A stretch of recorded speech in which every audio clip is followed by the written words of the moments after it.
আম গাছে জাম ধরতে পারে, ধরে না। অমাবস্যার রাতে চাঁদ উঠতে পারে, উঠে না। সুঁয়ের ছিদ্র দিয়ে লাঙ্গলের ফল ঢুকতে পারে, ঢোকে না। সুঁয়ের ছিদ্র দিয়ে লাঙ্গলের ফল ঢুকে যেতে পারে। আম গাছে জাম ধরে যেতে পারে, অমাবস্যার রাতে চাঁদ উঠে যেতে পারে, এগুলো ঘটে যেতে পারে। আমি যে কথা বলবো সেই কথাতে সন্দেহ আছে বলে কিয়ামত পর্যন্ত চেষ্টা করলে সরিষা ঢোকানো যাবে না। যা বলছি তাই থাকবে ইনশাআল্লাহ। কেউ যদি কারো প্রতি অপবাদ লাগায় তাহলে তাকে ৮০ লাঠি পিটাতে হবে। পরকালে তার জাহান্নাম হতে পারে, জান্নাত হতে পারে। মানুষ যদি চুরি করে তাহলে তার হাত কেটে নেওয়া হবে। পরকালে তার জাহান্নাম হতে পারে, জান্নাত হতে পারে। তিনি বলেন, মানুষ যদি অবিবাহিত অবস্থায় জেনায় লিপ্ত হয় তাহলে তাকে ১০০ লাঠি পিটিয়ে এলাকা থেকে ১ বছরের জন্য তাড়িয়ে দিতে হবে। তিনি বলেন, পুরুষ নারী যদি বিবাহের পরে অবৈধ সম্পর্কে লিপ্ত হয় তাহলে তাকে ইট ঢিল পাথর দিয়ে মেরে ফেলতে হবে। তার দুনিয়াতে বেঁচে থাকার কোনো সুযোগ নেই।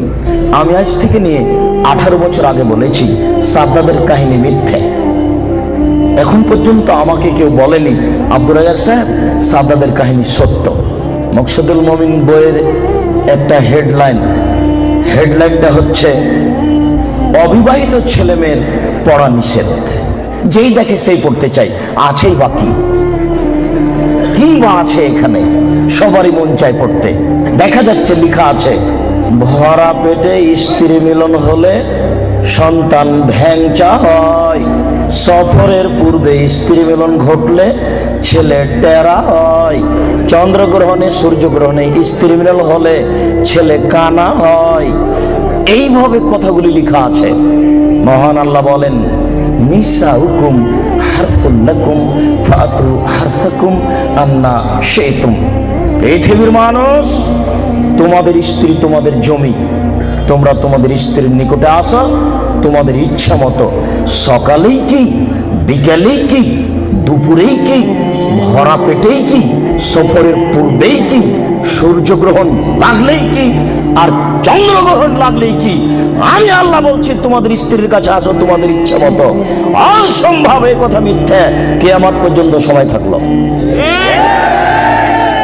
শুনুন, আপনাকে সতর্ক সাবধান করতে চাই সূচনাতেই।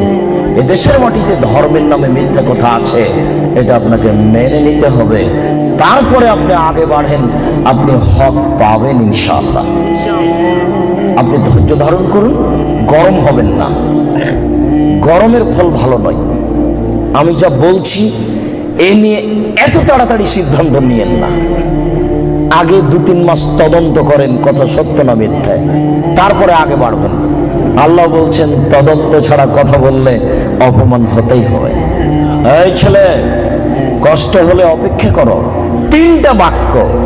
1, আল্লাহকে মান্য করো। 2, রাসূলের আনুগত্য করো। 3, তোমাদের আমল বাতিল করো না। আগের 2টা বাক্যের সাথে 3 নম্বর বাক্যের কোনো মিল বুঝতে পারলাম না। ঠিক কথাটা যদি এরকম হতো তাহলে তো খুব ভালো লাগতো। আল্লাহকে মান্য করো, রাসূলের আনুগত্য করো, তাহলে জান্নাত পাবা। ভালো লাগছে না? বেশ তো ভালো লাগছে। কিন্তু আল্লাহ তো এইভাবে বললেন না। আবার দেখেন তো আল্লাহ কিভাবে বলছেন, আল্লাহকে মান্য করো, রাসূলের আনুগত্য করো, তোমাদের আমল বাতিল করো না। 3 নম্বর বাক্যের সাথে আগের 2টি বাক্যের কোনো মিল বুঝতে পারলাম না। সম্মানিত মুরব্বী, আবার দেখুন তো এইদিকে, আল্লাহকে মান্য করো, রাসূলের আনুগত্য করো, তোমাদের আমল বাতিল করো না। আগের 2 বাক্যের সাথে শেষের বাক্যের কোনো মিল বোঝা গেল না। ঠিক মিল হতো এইভাবে, আল্লাহকে মান্য করো, রাসূলের আনুগত্য করো, তাহলে জান্নাত পাবা। ভালো মিল হচ্ছে না? কিন্তু এইভাবে আল্লাহ বলেননি। শুনুন, আল্লাহকে মান্য করো, রাসূলের আনুগত্য করো, এই 2টাতে 19-20 হলে আমল বাতিল হবেই হবে। কাউকে বলা লাগবে না, বড় হুজুরের তদন্তের কোনো প্রয়োজন নেই। আপনি নিজেই যথেষ্ট। আপনার ইবাদত রাসূলের সঠিক হাদিসের সাথে মিল না খেলে আপনার আমল বাতিল হবেই হবে। শিরক মানুষের ধারণায় নেকির কাজ, বিদআত মানুষের ধারণায় নেকির কাজ। যখনই গাড়িটা কুমিল্লা থেকে ছুটেছে ঢাকা আসবে, তখনই বারবার ড্রাইভার বলছে কন্ট্রাক্টরকে, এই শোনো, ওই যে মাজার, ওখানে 10টা টাকা দাও, মাজারে 10টা টাকা দাও। ড্রাইভারের মাথায় কাজ করছে যে মাজারে 10টা টাকা দিলে আমার গাড়ি অ্যাক্সিডেন্ট হবে না, যে মাজারে যে ব্যক্তি শুয়ে আছে ওই ব্যক্তি আমার গাড়িতে অ্যাক্সিডেন্ট হতে দেবে না। আর আমি বলছি 2013 সালের হজ সফরে ঢাকা হাজি ক্যাম্পে ঢুকতেই দেখি একজন লম্বা উঁচু জোয়ান মানুষ, টুপি মাথায় দিয়ে আছে, চেয়ারে বসে আছে। তিনি সবাইকে বলে দিচ্ছেন, লাব্বাইক আল্লাহুম্মা লাব্বাইক, লাব্বাইক লা শারীকা লাক, লাব্বাইক ইন্নাল হামদা ওয়া নি'মাতা লাক ওয়াল মুলক লা শারীকা লাক। সবাইকে খুব শেখাচ্ছেন। তো যখন শেষ হলো তখন আমি বললাম যে জনাব, আল্লাহর নবী বলেছেন এহরাম বাঁধার জায়গা ভারত, বাংলাদেশ, পাকিস্তান, ওমান, এই কয়েকটি দেশের জন্য হচ্ছে এলামলাম। লাব্বাইক আল্লাহুম্মা লাব্বাইক, লাব্বাইক লা শারীকা লাক, লাব্বাইক ইন্নাল হামদা ওয়া নি'মাতা লাক ওয়াল মুলক লা শারীকা লাক। আল্লাহ, আমি তোমার দরবারে উপস্থিত। হে আল্লাহ, আমি তোমার দরবারে উপস্থিত। প্রশংসা তোমার, অনুগ্রহ তোমার, রাজত্ব তোমার, কোনো শরীক নাই তোমার। প্রশংসা তোমার, অনুগ্রহ তোমার, রাজত্ব তোমার, কোনো শরীক নাই তোমার। এই কথা তো বলতে হবে এলামলামে গিয়ে। তো এইখানে বলছেন যে, তখন উনি আমার উত্তরে বললেন, বাড়ি থেকে বললেও চলবে। মুহাম্মদ সাল্লাল্লাহু আলাইহি সাল্লাম চয়ন করেছেন ভারত, বাংলাদেশ, পাকিস্তান, ওমানের জন্য এলামলাম। আপনার হুজুর বললেন বাড়ি থেকে বাঁধলেও চলবে, এটা ভালো কাজ। শুনুন, যদি কথা রাসূলের সাথে মিল না খাই আমল বাতিল হবেই হবে। কাউকে বলা লাগবে না। সূচনার কথাটি আবার শুনুন। দুইটি বিষয়ে আমি অন্তত আজকে বিস্তারিত শোনাবো না। কেন? আপনার সাথে যে আমার কতটুকু ভালোবাসা তা আমি জানি না। এই জন্য আপনাকে খালি এইটুকু বলে গেলাম, আল্লাহকে মান্য করো, রাসূলের আনুগত্য করো, তোমাদের আমল বাতিল করো না। এই তথ্য আপনাকে বের করতেই হবে। মাছ দিয়ে ভাত খেলে কাঁটা ফেলে খান, মানে বুদ্ধি আছে। ধর্ম এমনিতেই মানবেন। এই দেশের মাটিতে প্রায় 3 লক্ষ মানুষের বানানো হাদিস আছে। আমার বাসায় আছে 10,000। টাকার গায়ে লেখা আছে, চাহিবা মাত্র ইহার বাহককে দিতে বাধ্য থাকিবে। আমি আব্দুর রাজ্জাক 10,000 জাল জয়ীফ হাদিস দিতে বাধ্য থাকিব, চাহিবা মাত্র। লক্ষ লক্ষ মিথ্যে তাফসীর আছে। তার সূচনা স্বরূপ একটা বই আপনার হাতে দিয়েছি, বইটার নাম হলো তাফসীর কি মিথ্যা হতে পারে। ওই বইয়ে যা তাফসীর আছে সবই মিথ্যাই, একটা তাফসীরও সত্য নেই। এখানে তো আপনি কোরআন মাজিদ উপস্থিত করেননি, নাহলে আপনাকে দেখাতাম। কোরআন মাজিদ শেষের দিকে, একটা পৃষ্ঠার শেষের দিকে ছোট্ট 4 লাইনের একটা দোয়া দিয়ে দেওয়া আছে, দোয়া খাতমুল কোরআন, উপরে হেডলাইন দেওয়া আছে, তারপর একটা দোয়া আছে। তার পরের পৃষ্ঠায় একবারে পুরোই 1 পৃষ্ঠা দোয়া দেওয়া আছে, দোয়া খাতমুল কোরআন, কোরআন তেলাওয়াতের শেষের দোয়া। 1 পৃষ্ঠার একটা বাক্য আল্লাহ রাসূলের নয়, মানুষের বানানো। আপনার সূচনার কথাটি মনে রাখবেন। আজকে বক্তব্য এই পর্যন্ত শেষ হলে যথেষ্ট, আর লাগবে না।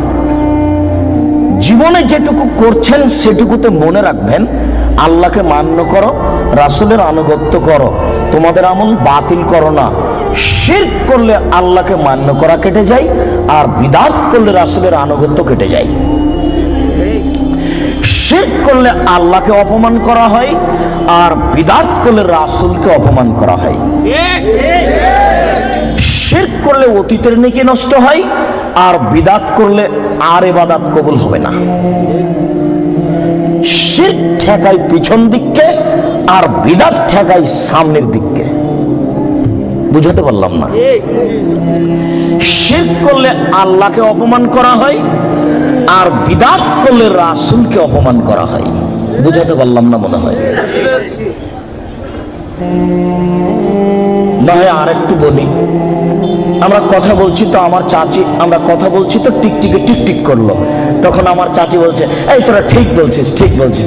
ও একটা প্রাণী, আমি কথা বলছি ও ঠিক বললাম, টিকটিকের কথাই এটা হতে পারে কি করে? আমরা জানি যমজ সন্তান দিতে পারে কে? আমার চাচি বলছেন যে যমজ সন্তান দিতে পারে কলা, এরই নাম শিব। এই ছেলে, তুমি হাসবা না কোনো কথাই, আর আমার কথার এভাবে সাড়া দেবা না, ঠিক এই সেই এগুলো আমি চাইনি। প্রত্যেকটা কথা ধরে রাখতে হবে তোমাকে। তুমি দাঁড়িয়ে থাকো, পাখি যেন মনে করে তুমি পাথর, নড়াচড়া করবে না। এক একটা বাক্যের মূল্য 1 কোটি টাকা, এটা মনে করতে হবে। তাছাড়া তুমি এই কষ্ট করে দাঁড়িয়ে থাকতে পারবে না। আবারও বলছি, আমি ওইরকম কোনো তাফসির মাহফিলে আসেনি যে আপনি বাদাম খাবেন আর ঘুরবেন আর আমি কথা বলবো। এই ছেলে, তোমার বাপকে বলি, ওই যে দোকানে বসে আড্ডা পিটছে যে ছেলেটা, ওটা তোমার ভাই। তোমার বাপকে বলে দিও, আব্বু তাহাজ্জুদ পড়ে জান্নাত কিনে নেন। অসম্ভব, তোমার বাপ তাহাজ্জুদ পড়ে জান্নাত পাবে না। ভুল সিদ্ধান্ত, তোমার বাপ তাহাজ্জুদ পড়ে জান্নাত পাবে না। তোমার ভাই দোকানে বসে আড্ডা পিটে আর তোমার বাপ তাহাজ্জুদ পড়ে, ধর্মকে পাগল পেয়েছ? অসম্ভব, সিদ্ধান্ত পরিবর্তন করতে বলো তোমার বাপকে। মুহাম্মদ সাল্লাল্লাহু আলাইহি ওয়াসাল্লাম বলেছেন 3 শ্রেণীর মানুষ জান্নাতে যাবে না, তার মধ্যে তোমার বাপ আছে। 3 শ্রেণীর মানুষ জান্নাতে যাবে না, আমি অনুবাদক। 3 শ্রেণীর মানুষ জান্নাতে যাবে না। 1, মদমিনুল খামর, যারা নিয়মিত বিড়ি তামাক জর্দা সিগারেট গুল নেশাদার দ্রব্য খায় পান করে, তারা জান্নাতে যাবে না। 2, আর রাজালাতু মিনান নিসায়ে, পুরুষের বেশধারী নারী, যারা পুরুষের জুতা স্যান্ডেল পরে, যারা পুরুষের শার্ট প্যান্ট পরে, যারা পুরুষের পোশাক পরে, যারা মাথার চুল ছোট করে, সামনের চুল ছোট করে, তারা জান্নাতে যাবে না। 1450 বছর পূর্বে আল্লাহর নবী এই কথা বলেছেন, আমি অনুবাদক। 3, দায়ুস, তোমার বাপ, যে তার বাড়িতে বেহায়াইর সুযোগ দিয়েছো জান্নাতে যাবে না। যে তার বাড়িতে বেহায়াইর সুযোগ দিয়েছো জান্নাতে যাবে না। যে তার বাড়িতে বেহায়াইর সুযোগ দিয়েছো জান্নাতে যাবে না। কি দেখাতে চাচ্ছ তুমি? শোনো, তোমার বোন পায়জামা পরে আছে, গেঞ্জি জাতীয় পায়জামা, ওই যে নিচের দিক চিকন হয়ে আছে, উপর দিক মোটা হতে হতে হতে হতে তোমার বোনের রান এতখানি মোটা হয়ে আছে। তোমার বাপ দেখে না ধর্মকে পাগল পেয়েছো? বেটা, ধর্ম পাগল কিছু তুমি মনে করো? অসম্ভব, আমি অনুবাদক। না হয় আবার অনুবাদ করছি, তুমি শোনো। সম্মানিত মুরব্বী, আমি আবার অনুবাদ করছি, শুনুন। তিনি বলেন, সালাসা, 3 শ্রেণীর মানুষ আছে, লা ইয়াদখুলুনাল জান্নাহ আবাদা, তারা কখনো জান্নাতে যাবে না। 1, মদমিনুল খামর, যারা নিয়মিত বিড়ি তামাক জর্দা সিগারেট গুল নেশাদার দ্রব্য খায় পান করে, তারা জান্নাতে যাবে না। 2, আর রাজালাতু মিনান নিসায়ে, পুরুষের বেশধারী নারী, যারা পুরুষের জুতা স্যান্ডেল পরে, যারা পুরুষের শার্ট প্যান্ট পরে, যারা পুরুষের পোশাক পরে, তারা জান্নাতে যাবে না। মুহাম্মদ সাল্লাল্লাহু আলাইহি সাল্লাম বলেছেন, আমি অনুবাদক। 3, দায়ুস, দায়ুস কে?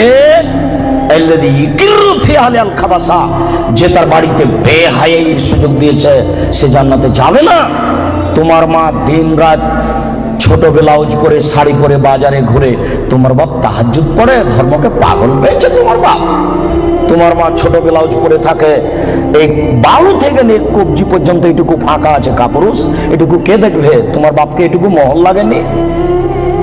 এটুকু তোমার বাপ ফিরে রেখেছে? তোমার মা ছোট ব্লাউজ পরে থাকে, জনগণ পেট পিট দেখে, কে দেখবে এটুকু? তোমার চাচা না জ্যাঠো না দেশবাসী? তোমার বাপ দায়ুস, তোমার বাপের বিবাহ করা ঠিক হয়নি। বিবাহ করলে ক্ষমতা লাগে।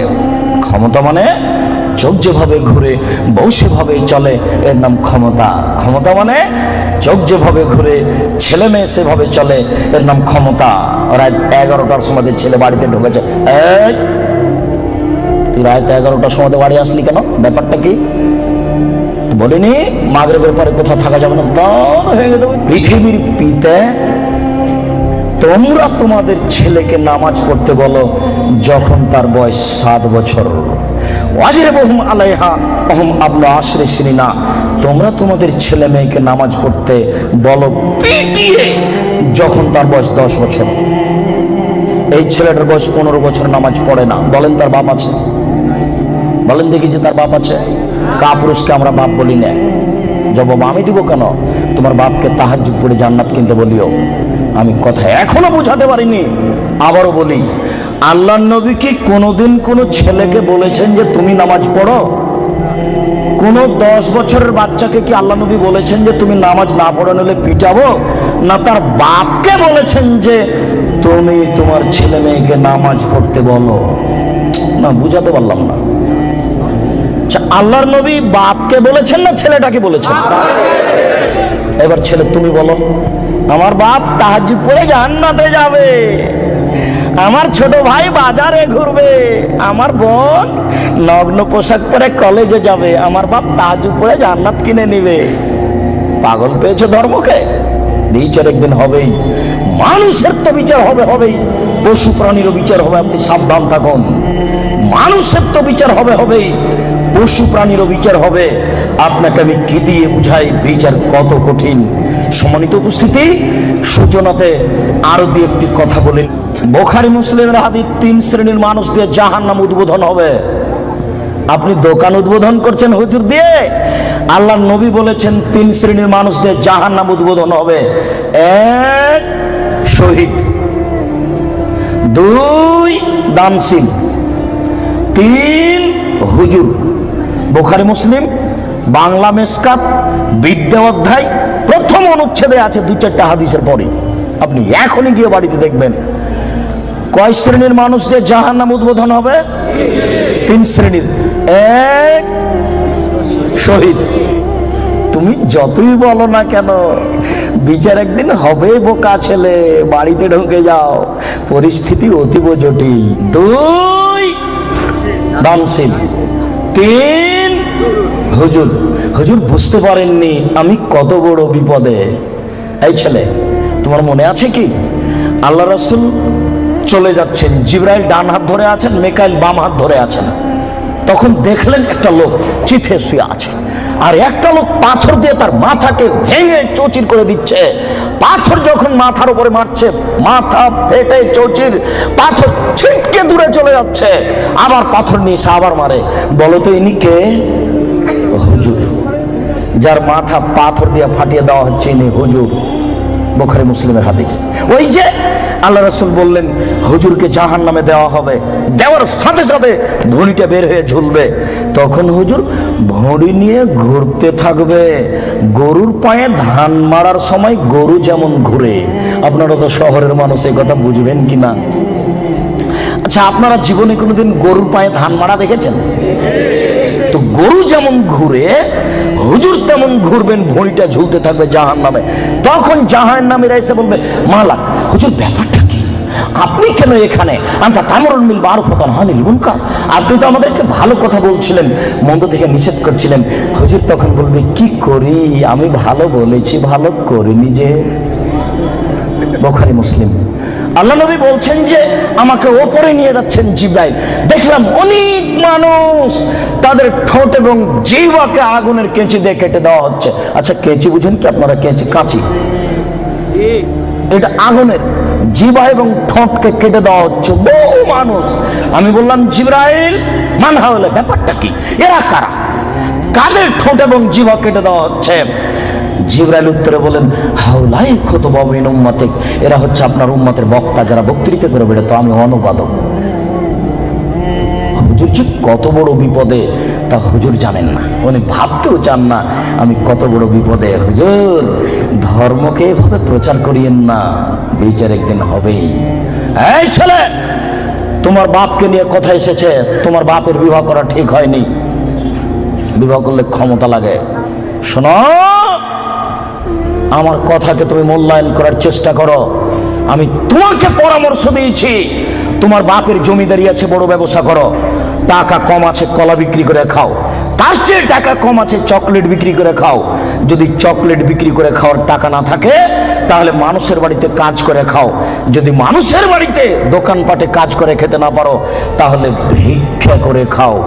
ভিক্ষা করা টাকা দিয়ে চাউল কিনে ভাত খেয়ে ইবাদত কবুল হবে। শোনো, আমি ভিক্ষা করতে বলিনি, এটা শেষ স্তর। ভিক্ষা করা টাকা দিয়ে চাউল কিনে ভাত খেয়ে ইবাদত কবুল হবে। শোনো, ভিক্ষা করা টাকা দিয়ে চাউল কিনে ভাত খেয়ে ইবাদত কবুল হবে। যৌতুকের টাকা দিয়ে চাউল কিনে ভাত খেয়ে ইবাদত কবুল হবে না। নাপিতকে ঘর ভাড়া দিয়েছ, ওই টাকা দিয়ে চাউল কিনে ভাত খেয়ে ইবাদত হবে না। নাপিত দাড়ি চাঁচে। এদেশের কোন ব্যাংকে চাকরি করে সে টাকা দিয়ে চাউল কিনে ভাত খেয়ে ইবাদত কবুল হবে না। তুমি ধর্মকে পাগল মনে করো না কিছু। শোনো, কোন এনজিওতে চাকরি করে সে টাকা দিয়ে চাউল কিনে ভাত খেয়ে ইবাদত কবুল হবে না। 1450 বছর পূর্বে তিনি বলেছেন, একটা লোক বিপদে পড়েছে, মাঠে আছে, বাইরে আছে, বিপদে পড়ে হাত তুলে আল্লাহর দরবারে প্রার্থনা করছে। মাতামো হারামুন, তার খাদ্য আছে হারাম। মালবাসু হারামুন, তার পোশাক আছে হারাম। মাশরাবু হারামুন, তার পানি আছে হারাম। গজিয়া বিল হারামে, তার জীবিকা নির্বাহ হারাম। আন্না ইস্তাজাল্লাহু, তার দোয়া কি করে কবুল হতে পারে? তার ইবাদত কবুল হবে না, তুমি মনে রেখো। শুনুন, তোমার বাপকে বলছি, শোনো, তোমার বাপ তোমাকে আর তোমার বোনকে, ছেলে মেয়েকে লালন পালন করবে বাপের জমিদারি দিয়ে। যদি সম্ভব না হয়, তোমার বাপ ছেলে মেয়েকে লালন পালন করবে কলা বিক্রি করে। যদি সম্ভব না হয়, তোমার বাপ ছেলে মেয়েকে লালন পালন করবে চকলেট বিক্রি করে। যদি সম্ভব না হয়, তাহলে তোমার বাপ ছেলে মেয়েকে লালন পালন করবে দোকানে কাজ করে, মানুষের বাড়িতে কাজ করে। যদি সম্ভব না হয়, তোমার বাপ ছেলে মেয়েকে লালন পালন করবে ভিক্ষা করে। তোমার বোন গার্মেন্টসে আসলো কেন বলো তুমি? তোমার বাপ ধর্ম দেখাচ্ছে? আমি মনে হয় কথা বুঝাতে পারলাম না। তোমার বাপ তোমাকে আর তোমার বোনকে কিভাবে লালন পালন করবে? শেষ পর্যন্ত ভিক্ষা করে। তারপরে তোমার বোন গার্মেন্টসে আসতে পারে না। আমি বুঝাতে পারলাম না। তোমার বাপ শেষ পর্যন্ত তোমাকে আর তোমার বোনকে কি করে খাওয়াবে? ভিক্ষা করে। ভিক্ষা করা অপছন্দ, তবে জায়েজ। আমি কখনো ভিক্ষা করতে বলিনি, তবে ভিক্ষা করা যায়, যেটা হলো উপার্জনের শেষ পথ। আমি মনে হয় পথ বুঝাতে পারলাম না। শোনো, তোমার বাপকে আল্লাহ রাসূল 5টা দিয়েছেন নীতি। 5টা ক্ষমতা থাকলে বিবাহ করো, তাছাড়া করো না। 5টা ক্ষমতা থাকলে বিবাহ করো, তাছাড়া করো না। 1, যে মানের খাচ্ছ সে মানের খাওয়াবা। 2, যে মানের পড়ছ সে মানের পড়াবা। 3, কখনো স্ত্রীকে কটু কথা বলবা না। স্ত্রী রান্না করে দেয়, ঘর বাড়ি ঠিকঠাক করে দেয়, স্ত্রীর সাথে মিলে শান্তি পাওয়া যায়, তার মুখের উপরে মারো কি করে কাপুরুষ? তাকে গালি দাও কি করে? ও তোমার সব, তোমার শান্তির মাধ্যম। তুমি তার সাথে মেজাজ কড়া করে কথা বলো কি করে? আল্লাহ রাসূল বলছেন, খাইরুকুম খাইরুকুম লিআহলি ওয়া আনা খাইরুল লিআহলি। পৃথিবীতে তোমাদের মধ্যে সবচেয়ে ভালো পুরুষ হচ্ছে ওই যে তার স্ত্রীর কাছে ভালো। আমি মুহাম্মদ সাল্লাল্লাহু আলাইহি সাল্লাম, আমার স্ত্রীর কাছে আমি ভালো। বহুত কামিনা পুরুষ হচ্ছে ওই যে স্ত্রীর কাছে খারাপ। আপনি স্ত্রীকে গালি দেবেন কেন? আপনি স্ত্রীকে কটু কথা বলবেন কেন? কেন আপনি স্ত্রীকে কটু কথা বলবেন? কখনো না। ওর বুদ্ধি কম। ঝগড়া তর্ক লেগে গেলে, যখন খুব জোরে স্ত্রী আপনার কথা বলছে, তখন একটু থেমে যান, আপনি একটু চুপ হন। কেন? ওর বুদ্ধি কম। আপনি যদি মনে করেন আমি তার চেয়ে বেশি কথা বলবো, তাহলে আপনার বুদ্ধি কম। আল্লাহ নবী বলেছেন, কার বুদ্ধি কম? মহিলার। আপনি যদি তর্কে বেশি কথা বলতে চান, তাহলে এখন বুদ্ধি কার কম? আপনার কম। কেন আপনি তর্ক লাগলেন তার সাথে? খুব জোরে বলছে, আপনি চুপ হন, কটু কথা বলতে পারবেন না। অন্তত 3টে কথা মনে রাখবেন। 1, কখনো বলবেন না যে তোমার ঠোঁট মোটা। একবার বললে 10 বছর আপনাকে ভালোবাসবে না। 2, কখনো বলবেন না স্ত্রীকে তোমার রং কালো। খালি বলবেন তুমি এত সুন্দরী, তুমি এত সুন্দরী, তোমার মতো কোনো নারী দেখি না। সারা রাত পা টিপে দিবে, কখনো আপনি বদনাম করবেন না। 3, ভুলেও কখন শ্বশুর শাশুড়ির নিন্দা করবেন না। হ্যাঁ, তোর বাপ অমানুষ, টাকা দিতে চার দেয়নি, এইরকম কোনো কথা বলবেন না। একবার শ্বশুর শাশুড়ির নিন্দা করলে আপনার স্ত্রী মরা পর্যন্ত কোনোদিন আপনাকে ভালোবাসবে না। 4, কখনো মুখে মারবেন না। 5, ওলা তাতরো খাইল্লা ফিল বাইতে, আপনার স্ত্রীকে নিজের বাড়ি ছাড়া কোথাও থাকতে দিবেন না, কোথাও যেতে দিবেন না। আপনার স্ত্রী খালার বাড়ি যেতে পাবে না, নানির বাড়ি যেতে পাবে না, ভাবির বাড়ি যেতে পাবে না, মায়ের বাড়ি যেতে পাবে না। যাই যদি জরুরি কারণে, তাহলে আপনাকেও সাথে যেতে হবে। 3 দিনের বেশি আপনার স্ত্রী আপনার শ্বশুর বাড়ি থাকতে পাবে না। 3 দিনের বেশি যদি আপনার স্ত্রী থাকে, তাহলে খাওয়া খরচ দিতে হবে। তোমার স্ত্রী চাচির বাড়ি যেতে পারে না, তোমার স্ত্রী দোকানপাট আসতে পারে কি করে, বাজার করতে পারে কি করে? কাপুরুষ, ধর্মকে পাগল পেয়েছ? বোকা মহিলা, তোমার স্বামী কি মারা গেছে? তোমার বড় ছেলে কি মারা গেছে? তোমার বড় ভাই কি মারা গেছে? বেশরমা মহিলা, তুমি জাতিকে পাপী করে, তোমার অঙ্গ প্রত্যঙ্গ জাতিকে দেখিয়ে, জাতিকে জাহান্নামের দিকে ঠেলে দিয়ে তুমি নিজেকে শিক্ষিত মনে করো না। ভুল হিসাব, তোমার বিদ্যাকে কবর দিতে এসেছি, তুমি মনে রেখো।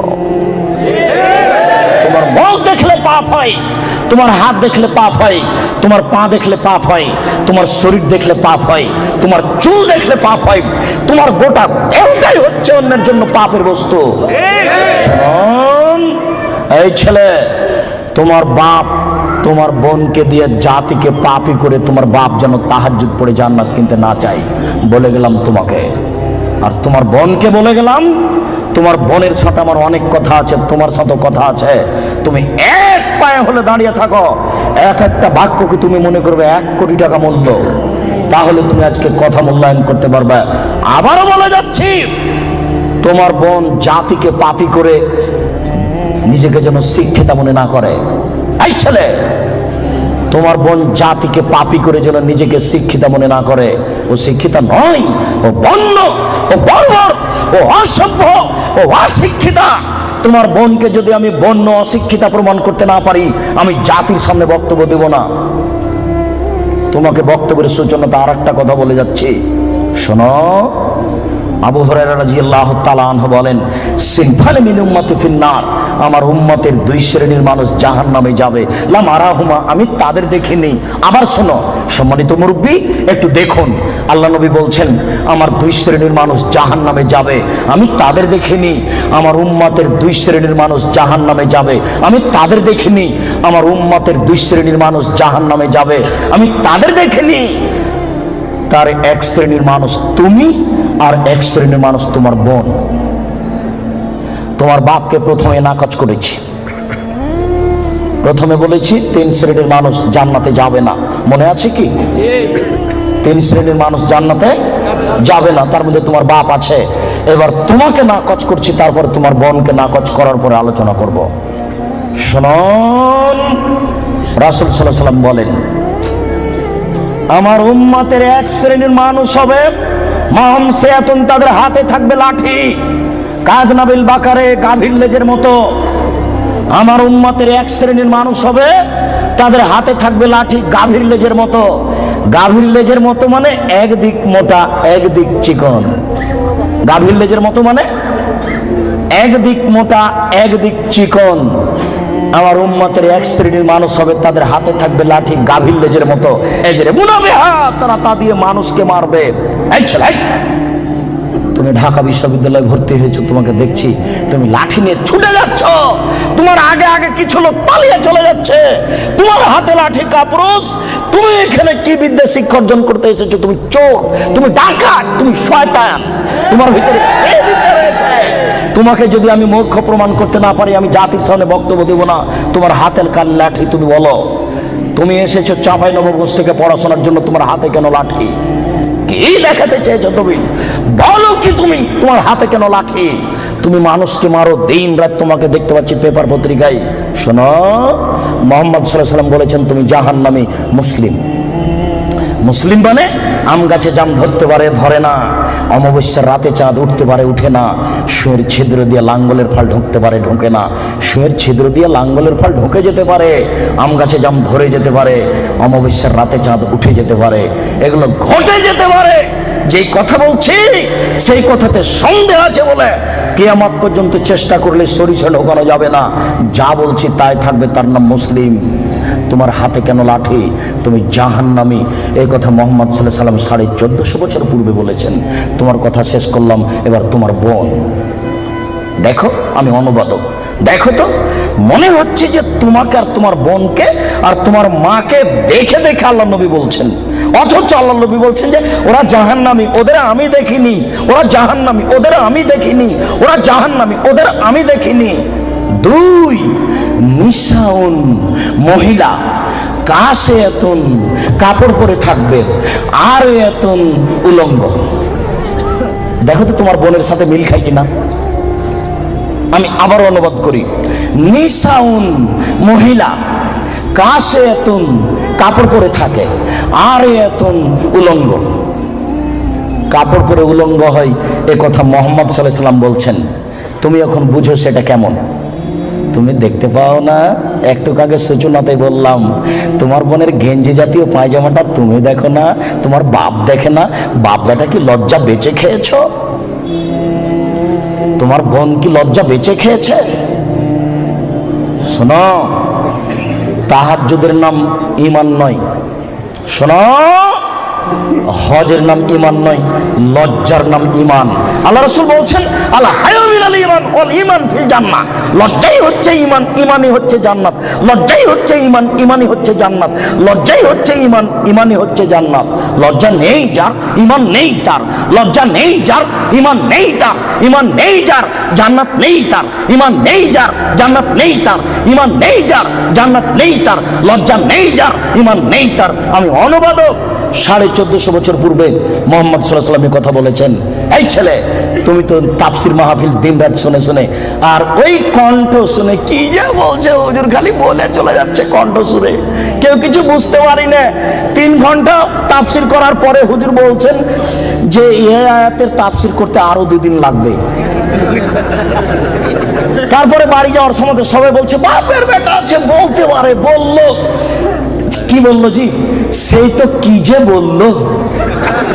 আমি কিন্তু রাজশাহী চাঁপাইনবাবগঞ্জের মানুষ। আমার দন্তেশ তালে বসা, তালে বসা, তালে বসা। কাজে আপনি খুব ভদ্রতা বজায় রেখে একটু 19-20 হলেও আপনি বুঝার চেষ্টা করবেন।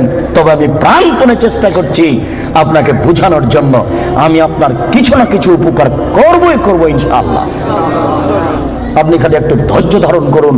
ইচ্ছা করলেই সময় বের করা যায় না। 5 মাস থেকে এই সময়টা ঠিক করা হয়েছে, তবু কত ঠেলা ঠেলি, এই দিনের উপরে যে কত আঘাত আসলো, তারপরেও চলে এসেছিল। তার মানে এটা তাকদীর। একটু মূল্যায়ন করেন, কাজ তো আপনার অনেক আছে। এই ছেলে, ওই যে 5 তলা বাড়িতে ওই যে ওরা স্বামী স্ত্রী এখন পতিতালয়ের মেয়েকে নিয়ে বসে আছে টিভিতে, তো তুমি আর আমি ঠেকাতে পারছি?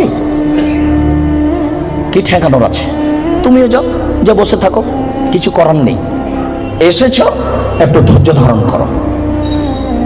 গল্প করবো না, নড়াচড়া করবো না, দোকান বন্ধ করো। ইচ্ছা করলে সময় বের করা যায় না। একটু ধৈর্য ধারণ করো। জীবনে কিছু করার চেষ্টা করো। তুমি মানুষ, বিচারের মাঠে পশুর বিচার হবে না। আব্দুর রাজ্জাক সাহেব বলেছেন, মানুষের তো বিচার হবে হবে, পশু প্রাণীরও বিচার হবে। পশু প্রাণীর বিচার মানে ওখানেই শেষ। একটা সিংওয়ালা ছাগল যদি একটা অসিংওয়ালা ছাগলকে গুতা মেরে থাকে, তা আল্লাহ রাসূল বলছেন আল্লাহ তাআলা অসিংওয়ালা ছাগলকে সিং দিয়ে বলবেন, এই সেই ছাগল, তোমার সিং দিয়ে দিয়েছি, তুমি এখন গুতা মেরে নাও। তারপরে বিচার শেষ। তার জাহান্নাম জান্নাত নেই।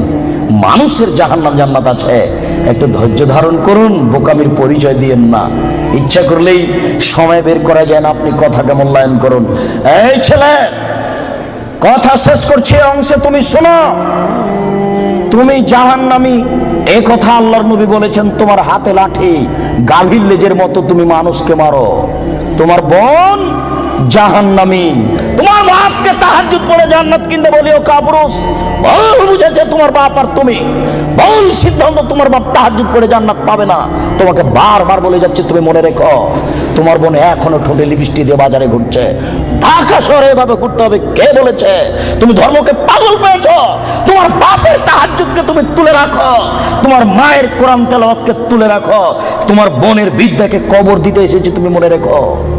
শোনো, তোমার বোন মানুষকে নিজের দিকে আকৃষ্ট করে, মায়লাতুম, সে নিজেও পুরুষের দিকে আকৃষ্ট হয়। বাড়িতে ছিল ভালোই ছিল, বাজারে বের হয়েছে বিকাল 3টেই, রাত 9টায় যাবে। হাঁটার সময় কেন জানি কেমন কেমন করে, কেন জানি আনছান আনছান করে। একবার ডান দিকে যায়, একবার বাম দিকে যায়, একবার মাথার চুল নাড়ে, একবার হাত হিলাই, কেন জানি কেমন কেমন করে, কেন জানি আনছান আনছান করে। আল্লাহ নবী বলছেন ও নিজে পুরুষের দিকে আকৃষ্ট হয়েছে। লায়াত খোলা জান্নাত, ও জান্নাতে যাবে না, ও জান্নাতে যাবে না, ও তো জান্নাতে যাবে না, যাবেই না। ওয়ালা ইয়াজিদনা রিহা, সে জান্নাতের গন্ধ পাবে না। হাই না রিহা তুজাদু মিন মাসরিতি কাদা ওয়া কাদা, এই জান্নাতের গন্ধ পাওয়া যায় 1 বছরের দূরত্ব পথ থেকে। এটা জান্নাত, এখানে একটা দ্রুতগামী ঘোড়া দৌড়াতে